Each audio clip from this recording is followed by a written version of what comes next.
Eu te fiz essa pergunta na última oportunidade que nós conversamos, mas eu acho que agora, de segunda-feira passada para cá, a situação ficou muito mais complexa, né? Ficou muito mais complicada. O Lavrov falou em proximidade de um terceiro conflito mundial, de dimensões grandes.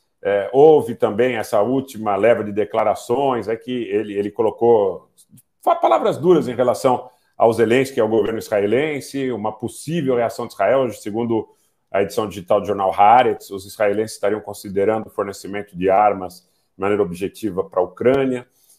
Como é que você está vendo essa situação? Falamos sobre Odessa também, que eventualmente estava sob fogo intenso. Agora tem a questão da Transnistria. Faz um balanço para a gente dessa situação. Como é que você está vendo nesse momento que você está próximo de deixar o território ucraniano? Eu estou vendo a questão aí de pelo menos 10 dias, o conflito ele está se intensificando. Eu até achei que a intensificação ela viria antes, quando a Rússia anunciou que não desistiria de tomar a região de Kiev e concentraria suas forças mais no leste do país. Então, o que eu imaginei é que teria um aumento da atividade militar ali, mas ela ficaria mais restrita ao leste, e é uma situação que, entre aspas, a Ucrânia está mais acostumada a lidar, porque desde 2014 está lutando com a Rússia ali na região de Luhansk e Donetsk. Acho que todos os ucranianos pensaram isso, tanto que muita gente começou a retornar a Kiev, começou a voltar de outros países para dentro da Ucrânia. Só que o que a gente viu foi não só uma intensificação lá, mas uma intensificação nos territórios do sul do país que já tinham sido conquistados. Então a Rússia começou a forçar para norte aquelas posições. Eu estou vendo Odessa ser bombardeada todos os dias. Todos os dias tem ataque de míssil a Odessa. Alguns vão para a mídia, outros não necessariamente, mas está tendo ataque de míssil todos os dias. Eu estou muito preocupado com o que deve acontecer ali naquela região. Tem a questão da Transnistria. Eu não acho que as forças russas elas lancem um ataque a partir da Transnistria. A Transnistria é aquele território separatista ali na Moldávia, mas eu acho que aquilo pode ser considerado aí um argumento para que a Rússia lance uma operação de larga escala ali em Odessa, supostamente para ajudar as tropas que estão na Transnistria, porque acredita-se que tenha mais ou menos 1.500 tropas ali. Se eles saem ali da Transnistria, correm um risco muito grande de perder a Transnistria. Mas o governo russo ele tem meios para mandar mais soldados militares para aquela região. Inclusive, cresce aqui os rumores, as especulações, o que o presidente Putin vai fazer. Se ele vai... Até agora ele tem retratado a guerra como se fosse um conflito restrito, uma operação militar especial, segundo ele fala. Mas ele poderia mudar esse discurso dele, admitir que está numa guerra, e aí sim usar outros recursos políticos, por exemplo, para aumentar o número de conscritos na Rússia, usar mais recursos do que ele vem usando até agora. Fala, não, de fato, a gente está numa guerra, vamos botar todos os recursos que a gente pode. Então tem muita gente preocupada com isso, tem muita gente preocupada com um possível ataque nuclear por conta da Rússia. Os ucranianos médios, de um modo geral, têm essa percepção de que pode ocorrer um ataque nuclear dentro desse contexto?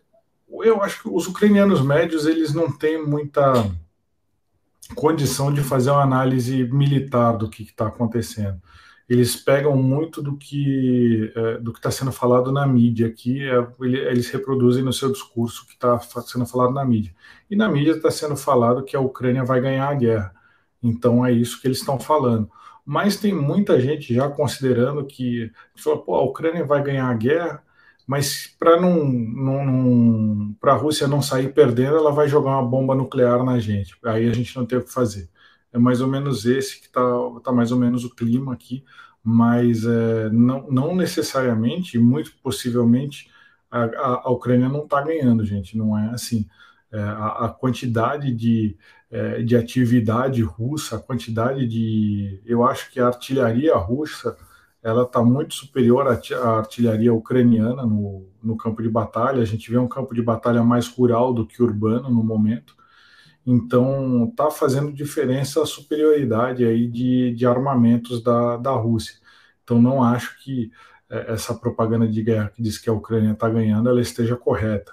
Eu acho que a Ucrânia está dando muito trabalho para eles, até por conta das armas que estão vindo do Ocidente para a Ucrânia, mas não que a Ucrânia esteja vencendo a guerra, porque apesar das autoridades ocidentais anunciarem diversos envios de armas tecnológicas, o que a gente vê, pelo menos quando eu tive no campo de batalha nessa semana, agora na semana passada, o que eu vi foi combates aí parecidos com os combates do século passado. Não vi guerra eletrônica, eu vi ali blindado, artilharia e por enquanto não via os ataques de infantaria, mas vi muita troca de fogos de artilharia.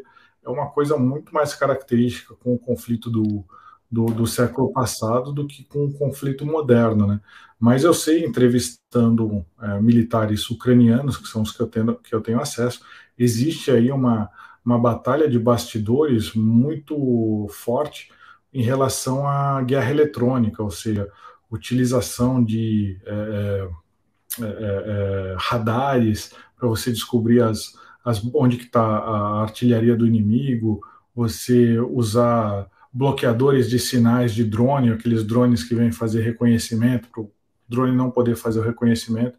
Então, os dois lados estão tentando usar esses recursos e os dois lados estão tendo dificuldade em utilizar esses recursos de guerra eletrônica. Parece que o pessoal não está muito familiarizado ainda, as tropas comuns, com essas novas características da guerra.